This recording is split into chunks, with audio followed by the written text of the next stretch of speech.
Find and fix model mistakes with a confusion matrix. By the end, you will read a confusion matrix, pick the dominant error type, and tune a threshold to improve F1. You will also see a tiny Python flow you can reuse on your datasets. I'm Professor Pi, teaching AI foundations with Python from basics to advanced. Real projects need more than a single accuracy number. You build a classifier, you run it, and accuracy may look fine while the model still misses the cases you care about. A confusion matrix helps you unpack mistakes. It splits correct and incorrect predictions into 4 clear buckets so you can target what to change. Compared to a single scalar like accuracy, the matrix shows the trade-off between false alarms and missed positives. Think of a confusion matrix as a table that counts outcomes. For a binary problem, we separate true negatives, false positives, false negatives, and true positives. Success means knowing whether your model mostly misses positives or mostly cries wolf. That knowledge guides changes like rebalancing data, changing the decision threshold, or altering class weights. We will build a minimal pipeline on one toy dataset and walk it through 5 focus steps to get intuition and a practical baseline. This snippet builds a tiny confusion matrix from toy predictions and truths. We start with the lists Y true and Y pred that hold the actual and predicted binary labels.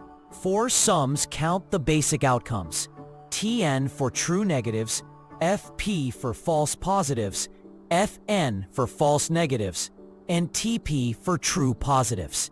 Each sum scans the paired labels with zip and checks the relevant condition. The counts together form the confusion matrix, a compact summary of correct versus incorrect classifications.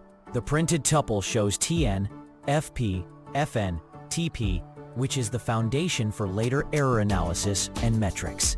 Now we will compute simple overall rates from those counts.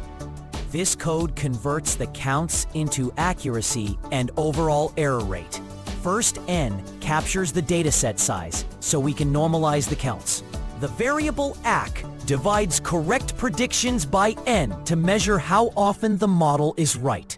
The variable error complements accuracy to show the fraction of mistakes across all decisions. The formatted print shows both numbers rounded to 2 decimals for quick reading. The pair concisely reveals overall performance and its miss rate, which together ground expectations for later improvements. Next, let's look at which kind of mistake dominates. This example ranks mistake types to reveal what the model gets wrong. The list errors records each misclassification as either Fn when a positive was missed or Fp when a negative was predicted as positive. Counter tallies each error type so we can compare their frequencies. The sorted call orders by count descending and then alphabetically for stable, readable results. Printing the top 2 entries highlights where errors concentrate, guiding what to fix first. The output tells you whether misses or false alarms dominate, and thus where tuning should focus. Now we will adjust the decision rule and see how the confusion matrix shifts. This code retunes the decision threshold and recomputes the confusion matrix. The list yprob holds predicted probabilities for the positive class, and thr controls when we predict a 1. The list ypred2 applies this cut, turning probabilities into labels according to the new rule. The function confusion matrix then summarizes outcomes as a vector we print as integers. Increasing 3 makes the model stricter, typically reducing false positives while increasing false negatives. Lowering 3 does the opposite. The printed tuple shows the new balance of outcomes and how thresholding changes the error trade-off. Finally, we will compress model quality into a single score that balances precision and recall. This snippet summarizes performance with F1, balancing precision and recall. Using the adjusted predictions ypred2, F1 score computes the harmonic mean of precision and recall for the positive class. This single number rewards models that are both accurate when predicting positives and good at finding them. The value is rounded for quick comparison across thresholds or versions. If you raise the threshold, precision may rise while recall falls, which often shifts F1. Lowering it tends to do the reverse. The printed score is a compact baseline to track iterative improvements. Recap: a confusion matrix is a 4-cell summary of correct and incorrect binary outcomes. Use it when you need to know whether misses or false alarms are the problem.